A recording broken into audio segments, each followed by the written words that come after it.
It started on a quiet Thursday morning. The sky was blue. Birds were flying. People were rushing to work. Everything was normal until the signal came. It wasn't a sound. It was a feeling. Around the world, thousands of people suddenly looked up at the sky without knowing why. Something was watching. Something wanted in. At 9:17 a.m., a ship appeared, not with fire, not with speed. It simply faded into the sky, like a shadow that had always been there. It hovered above a small town in North Dakota, USA, silent, smooth, like a silver tear hanging in the sky.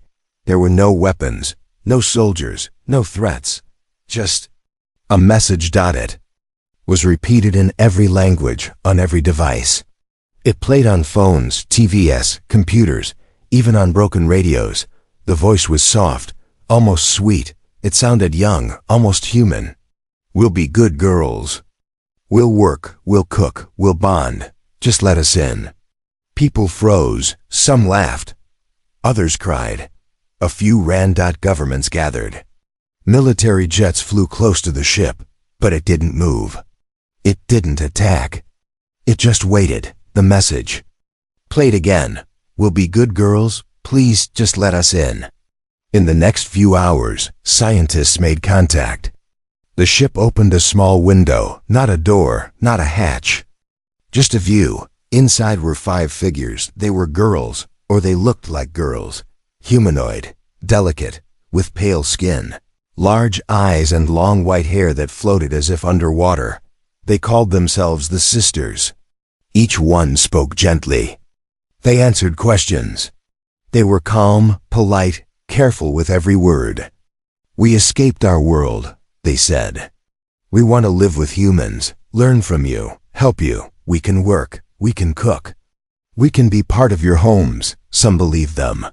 Some didn't. Single quotes. T.1 UN official asked directly, "Are you a threat to Earth?" The sisters looked hurt. One of them softly replied, "We're just tired. We want to belong." A secret meeting was held. World leaders argued. Some said it was a trap. Others saw opportunity. One man whispered, "What if they're lying?" Another replied, "What if they're not?" Finally, a decision was made. One test. The aliens would stay, not in a lab, but in homes. 1 sister per house, 1 town. 1 month. If they caused no harm, they could stay.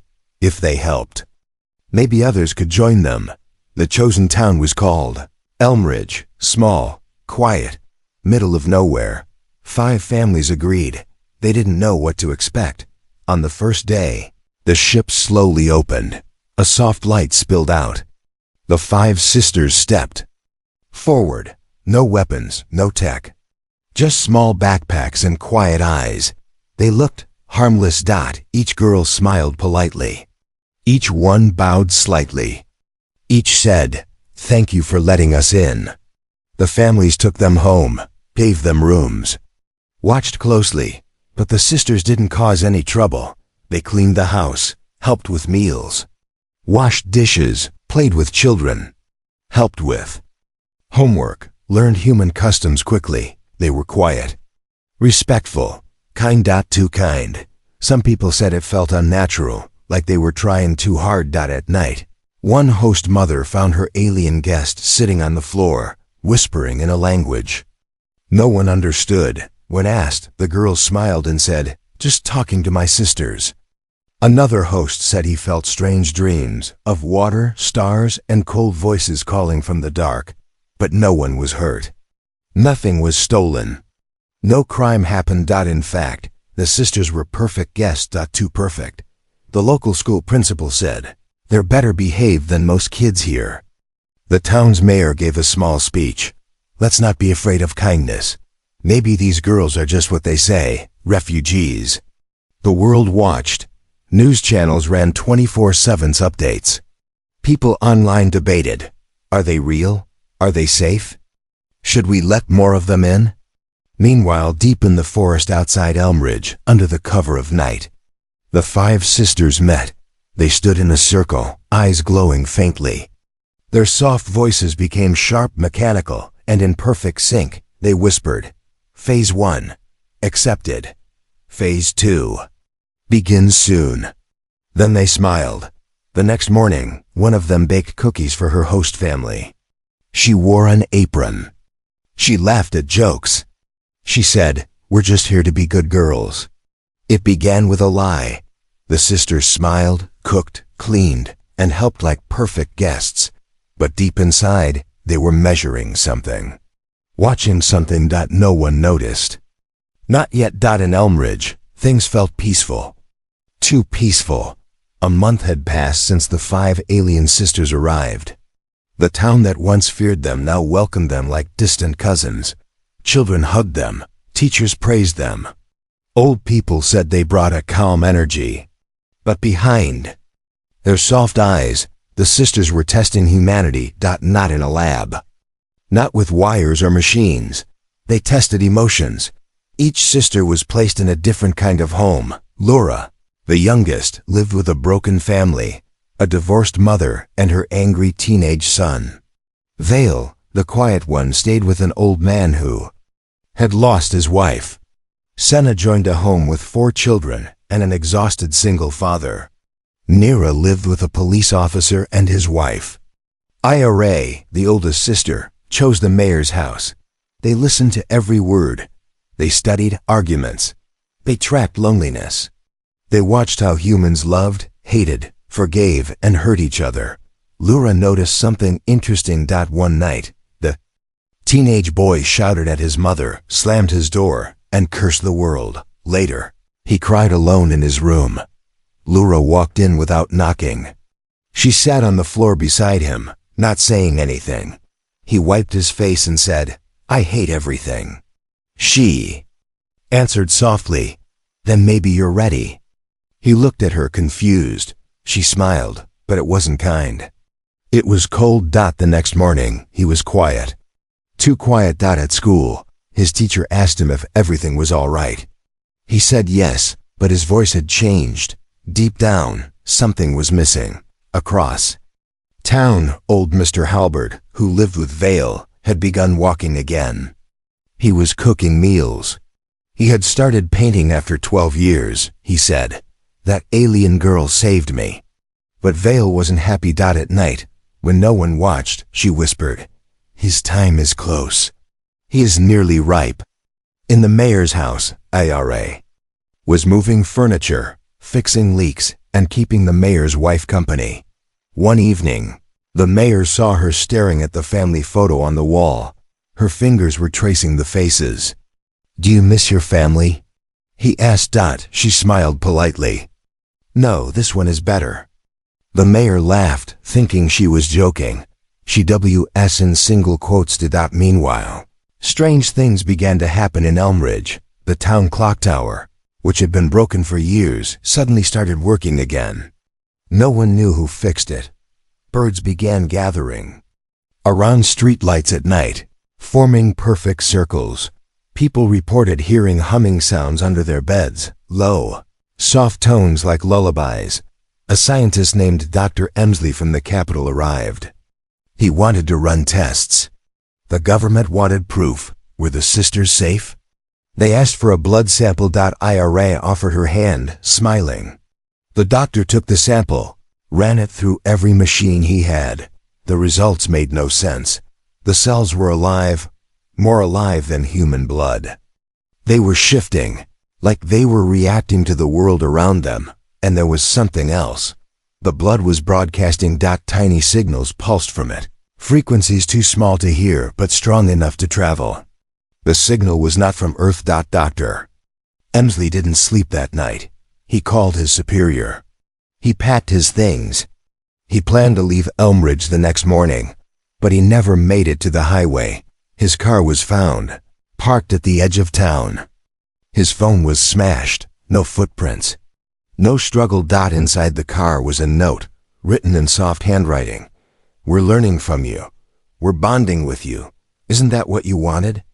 The town police searched for him. The sisters helped. They held candles. They joined the search parties. They cried. Everyone believed them. except the mayor's wife. She had seen Ira's reflection once, not in a mirror, but in a bowl of water. What she saw wasn't a girl. It had too many eyes. That night, she locked her bedroom door and told her husband, "She's not what she says she is." The mayor laughed, but his wife didn't. Neither did the dog, who now growled every time Ira walked by. That same night, all 5 sisters met in the woods again. Their voices were low and in perfect harmony. Phase 2 complete. Next, the binding. They reached into the soil with their bare hands. The earth pulsed beneath them, once, twice, as if answering. And the sky above Elm Ridge shifted slightly, only for a second, but it was enough.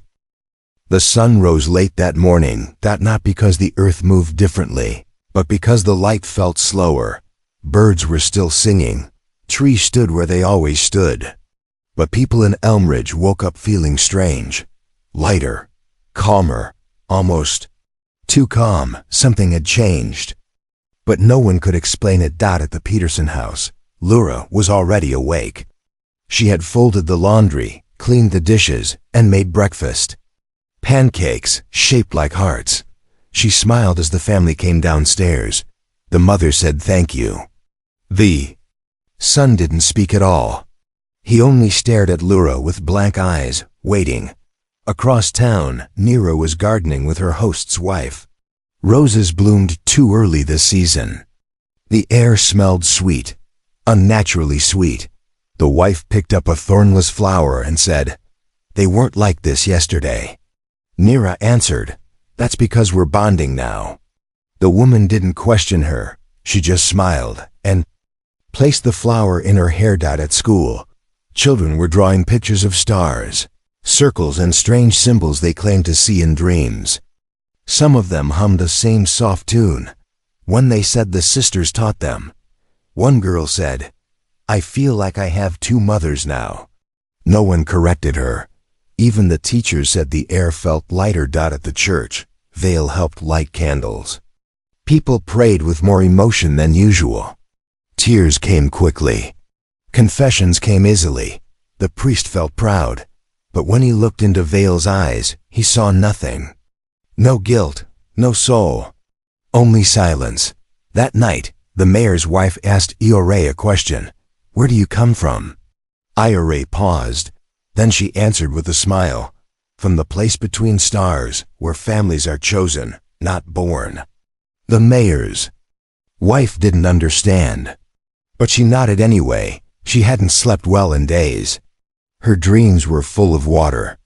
Not peaceful oceans, deep, black water with voices calling her name. The town doctor began noticing small things. Children's eyes had changed, not the color. Just the way they looked at people. He said, "It's like they're watching through us." He tried to speak with the mayor. The mayor waved him off. "The sisters are helping. That's all I know." The doctor returned to his office, locked the door, and pulled out the blood report he had stolen from the missing scientists. Files. The blood was still active. Still pulsing. It was spreading. He checked the charts again. In every home with a sister, human heart rates were dropping slightly. Blood pressure, perfect. Stress, gone. No one was sick. No one was angry.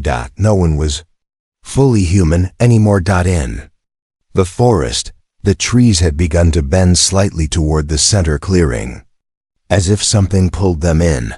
And in that clearing, under the cold light of the moon, the sisters danced, not like humans, not like children. They moved in perfect silence. Their feet never touched the ground. Their eyes glowed faintly. They were calling something. Not with words. With bonding. The next day, a child in the schoolyard started levitating a pencil without touching it. No one seemed surprised. The teacher simply nodded and said, "She must be very close to her sister." Only one person seemed to notice the danger, a local journalist named Aida Lane. She had covered war zones, riots, and famines. Nothing scared her, but the sisters did. She saw the patterns. She tracked the changes. She interviewed families and watched the footage frame by frame. She saw how people smiled wider around the sisters, how they answered questions more slowly, how their pupils dilated when a sister entered the room. She saw something else. When two sisters stood close together, the room grew quieter. Electronics flickered. Plants moved. She tried to write about it, but the article never got published. Her laptop melted, not crashed, melted. Her phone showed nothing but static. The lights in her apartment blinked until she vomite. She fled town the next morning. On her way out, she passed 5 young girls walking along the side of the road. Smiled and waved. She didn't wave back. Inside Elmridge, the sisters were invited to a local festival. Music played. Lights hung from trees. People danced. And under those lights, humans and aliens laughed together. No one saw the pattern in the dance. No one noticed the glowing symbols in the fire, except the sky. And it blinked. Once. Twice. Then waited. The birds stopped singing. No one noticed at first. They were too busy dancing, baking, smiling, living their perfect little lives in Elmridge. The alien sisters were part of every home now. They were family, too perfect, too quiet. One morning, a young girl named Mia ran into her parents' room. She was crying. Not like a scared child, more like someone who had seen too much.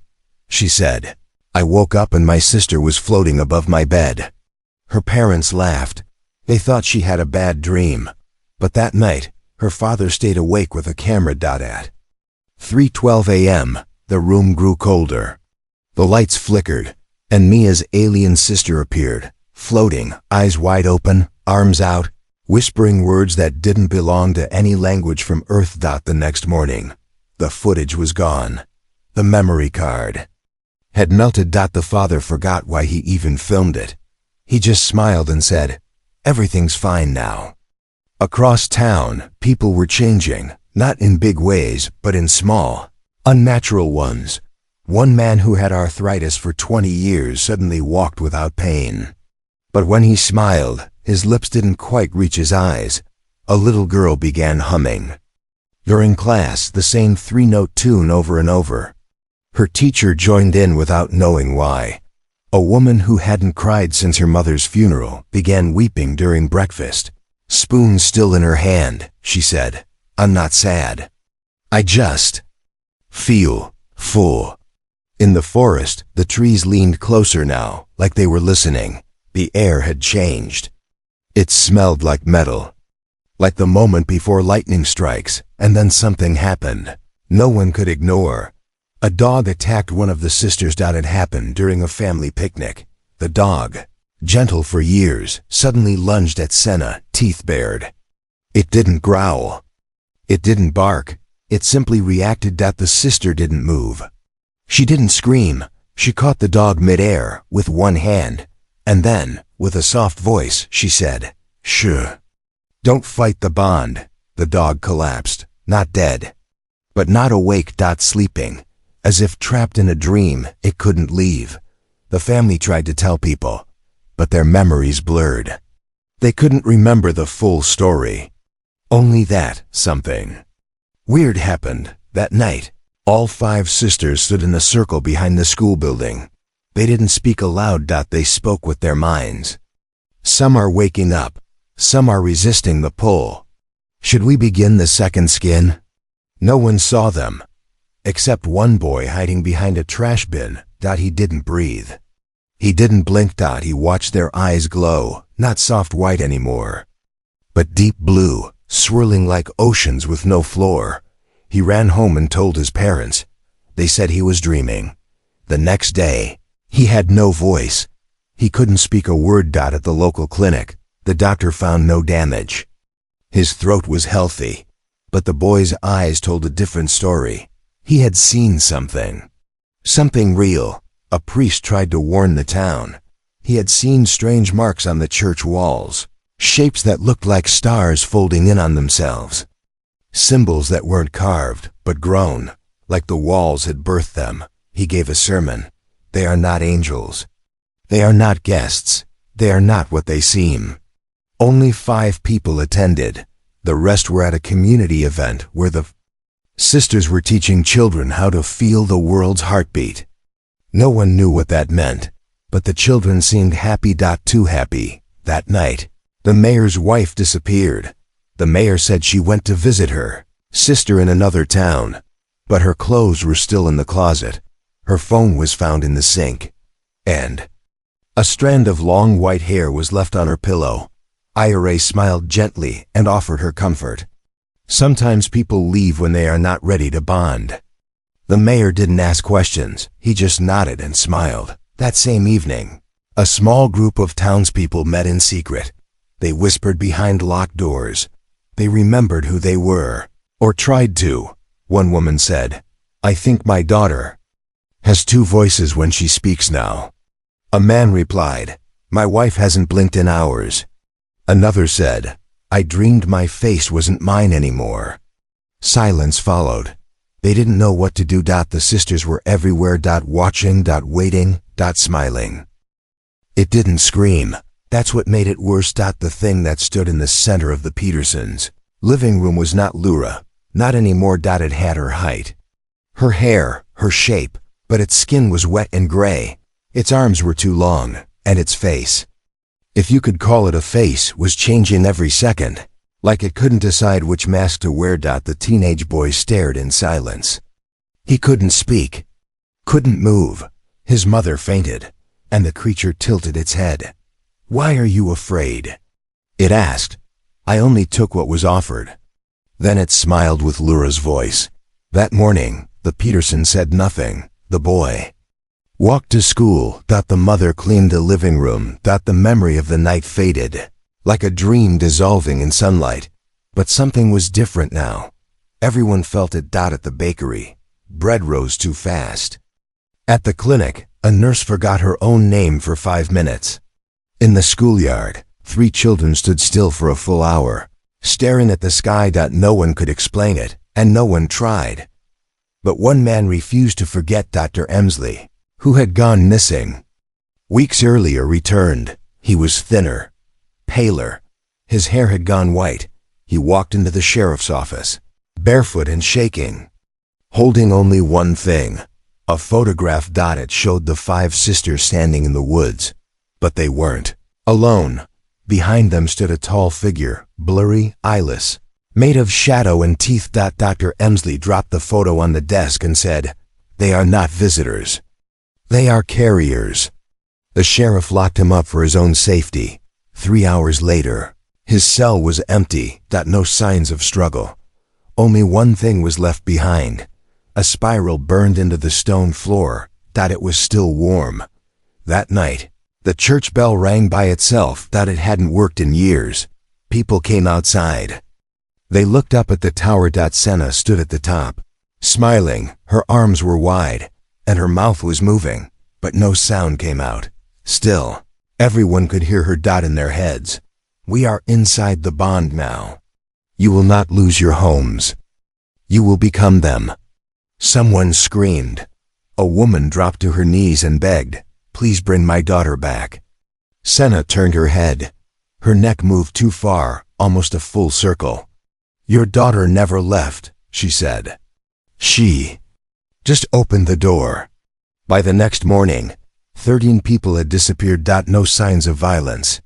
No bodies. Just dust on their beds, spirals on their walls, and soft humming in every room they had once lived in. The mayor called a town meeting. Everyone came. Not because they wanted to, because they had to. When he stood at the podium, Ira stood beside him. He cleared his throat. But it was Ira who spoke. "You are afraid, we understand. You were made to resist change." Her voice was calm. Too calm. "But the bond is kindness. The bond is unity." Someone yelled from the crowd, "You're stealing our children." Ira didn't flinch. She looked at the crowd like a teacher correcting a slow student. "We are giving them purpose." The lights flickered. People began to sway, not with fear, but with comfort. One by one, heads began to nod. Voices whispered. Yes, even the mayor was nodding. Only one person ran, Aida Lane. The journalist who had returned to warn them all. She had filmed everything. She had proof. But when she looked into her camera, all the footage was gone. Every file replaced by a single video. 5 girls in the woods, smiling and whispering her name. Aida, stay. She threw the camera into the river. She ran until her legs gave out. At sunrise, she looked back at Elm Ridge. The sky above the town had changed color. Not red, not blue, something in between. Like a bruise, the trees were bending toward the center. And far above, something new was forming. Not a ship. A shape. It looked alive, and it was watching. The moon didn't rise that night. Instead, something else hovered in its place. It pulsed softly, like a living eye, not watching, but waiting. And beneath it, Elm Ridge was no longer a town. It was a vessel. Every house glowed faintly. Every tree leaned inward. Every road curved toward the center. The people still walked. They still talked, but their eyes had changed. They didn't blink as often. Their voices echoed slightly, even in open air. They spoke with warmth, but their smiles were wrong, wide and fixed, like they had been painted on. Aida Lane stood at the edge of the woods, watching them. She hadn't slept in days. Her body shook, but her mind was clear. She whispered to herself, "They're not pretending anymore." At the town square, the sisters stood in a circle, their white hair floating, untouched by the wind. Above them, the sky began to ripple. A tear opened, a doorway. Between worlds. What came through was not a ship. It was a sound, low, deep, like metal breathing. And then one by one, they began to arrive, more sisters, thousands of them. They stepped through the sky as if walking down invisible stairs. Each one smiled. Each one whispered, "We're ready to join." The mayor, now pale and trembling, stood before the crowd. He was trying to speak, but Diaries stood beside him, her hand gently resting on his back, like a puppeteer steadying her strings. She turned to the town. "You were kind to us. You opened your homes. You welcomed the bond." Her voice was soft, almost loving. "Now we give you the final gift. No pain, no death. Only joining." The people didn't cheer. They didn't run. Most of them just stood still, swaying slightly, like tall grass in a wind only they could feel. But in the crowd, a group of 20 remained alert, eyes wide, hands clenched. The resistors. One of them stepped forward, the town's doctor, holding a flare gun. "This isn't peace," he shouted. "This is a takeover." Ira tilted her head. "You still think in your small words, win, lose, enemy, friend." She stepped toward him. Her eyes no longer pretended to be human. They burned with blue light. Like oceans holding storms, the bond doesn't destroy.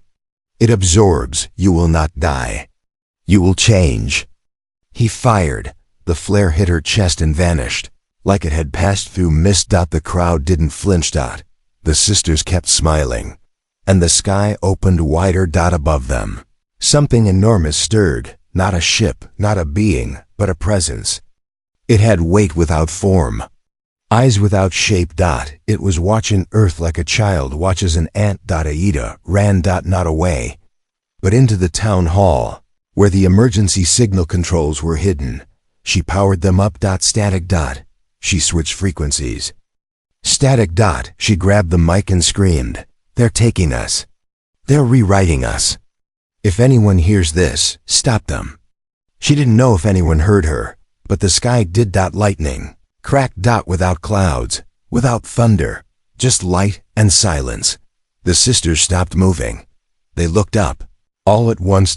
And for the first time, they looked afraid. The voice came, not from the sky, but from below. Deep, cold, human. "You are not gods." From the forest, a group stepped forward. Not soldiers, not scientists, humans, old ones. Survivors from ancient programs. People who had seen other visitations, other failures.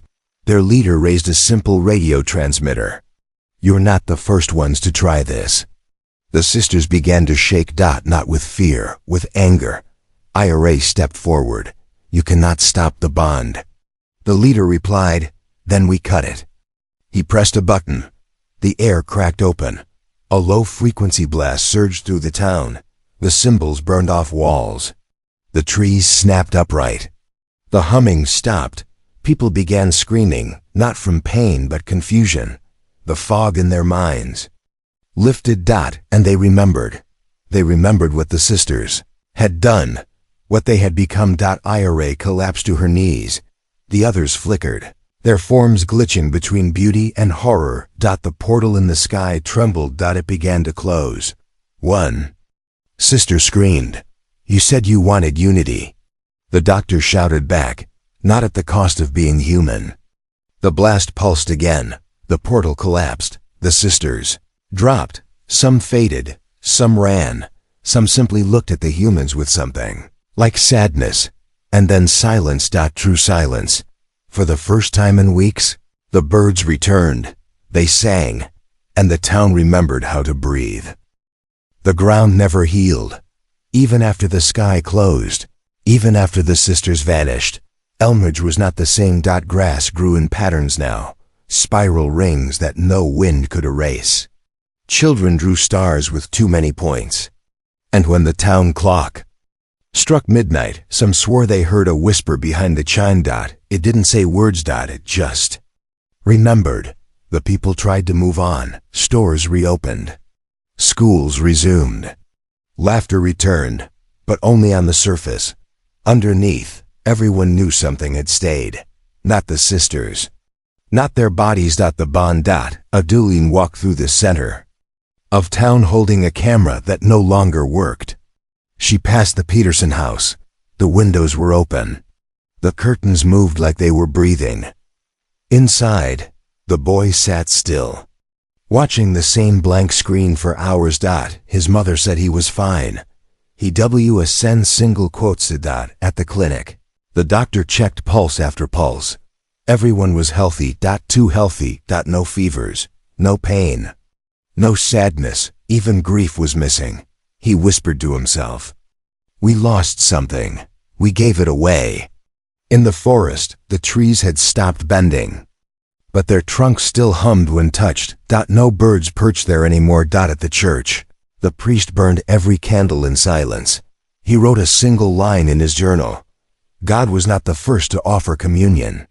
The mayor, now alone, wandered the streets at night. His wife never returned, but he still made tea for two, still set the table, still talked to the empty chair like someone might answer.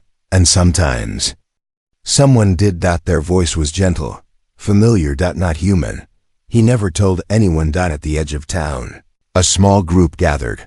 The resistors. They didn't speak much now. They only met once a week.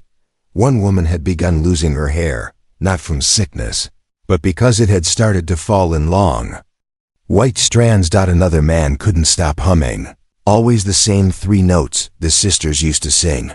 The bond hadn't been broken, just buried. And not everyone wanted it gone. In secret, some people whispered about the time before the bond.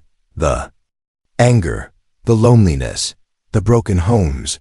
They missed the calm, the clarity, the purpose. They missed their sisters. Some said, they made us better. Others said, they made us theirs. No one was sure who was right. Aida returned to the woods one final time.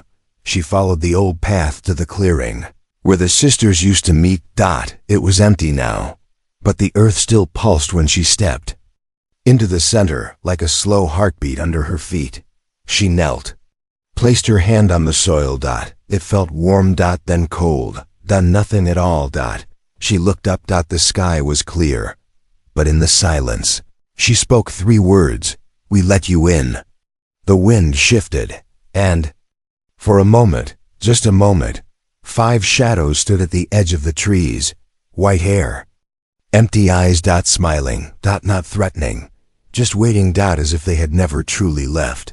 Aida closed her eyes. She didn't run. She didn't speak. She just stood there, listening to the trees whisper. And the bond, quiet now, slow and deep, continued. To breathe inside the soil, inside the town, inside the people. Not as a war, not as a victory, but as a seed waiting.